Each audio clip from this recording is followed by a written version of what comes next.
Bismillah, elhamdülillah. 2026 yılı hasat dönemi. Elhamdülillah bu sene bereketli bir yıldı. Takip ettiğimiz kadarıyla ürünler, buğday, arpa, mercimek, inşallah güzel bir verim bekliyoruz. Sahada yaptığımız araştırmalarda ve işin ehli olan ilgili yetkililerle yaptığımız görüşmelerde bu sene güzel bir rakor bekleniyor. Çiftçimiz bir yıllık alın teri için yüksek mazot fiyatları, tohum, sürme, gübre fiyatları ve inşallah bunun neticesini alma zamanı geldi. Bu hem milli ekonomimiz için hem halkımız için ciddi bir gelir. Çünkü bizim Mardin, özellikle Kızıltepe, Artuklu, Nusaybin, Derik, Mazıdağ bölgelerinde daha çok tahılın ekildiği bölgelerdir. Ama maalesef son birkaç gündür tam biçerler hasada başladı. Başlar başlamaz derken yangın haberlerini aldık. Aldığımız duyumlara göre elektrik hatlarından veya başka nedenlerden yangınlar meydana çıktı. En son bugün Artuklu Çatak mahallemizde 300 dönüm arazinin yanma haberini aldık.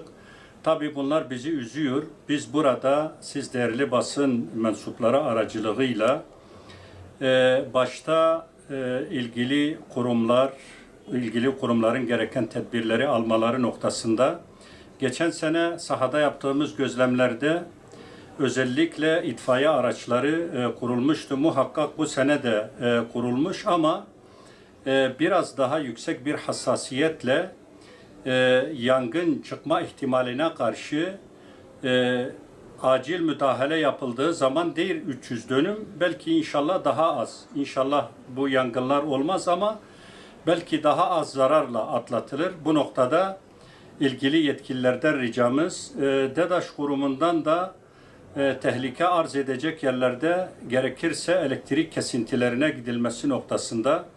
Yine vatandaşlarımız açısından da yanıcı yakıcı madde ve özellikle sigara izmaritleri veyahut da yangına sebebiyet verebilecek bütün nedenleri bertaraf etme noktasında veya sebep olmama noktasında çok yüksek hassasiyet göstermelerini rica ediyoruz.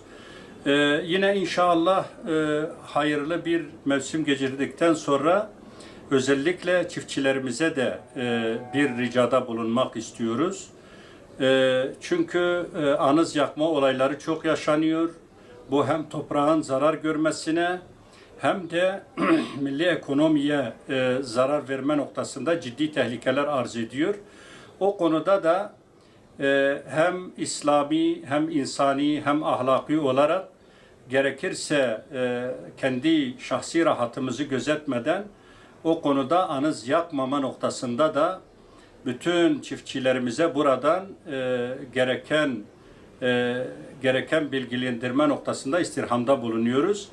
Ve yine bu hepimizin ortak malı olan milli ekonomi, milli gelir noktasındaki arazilerin selametle biçilmesi noktasında tüm ilgili taraflardan yüksek hassasiyetle hareket etmelerini istirham ediyoruz.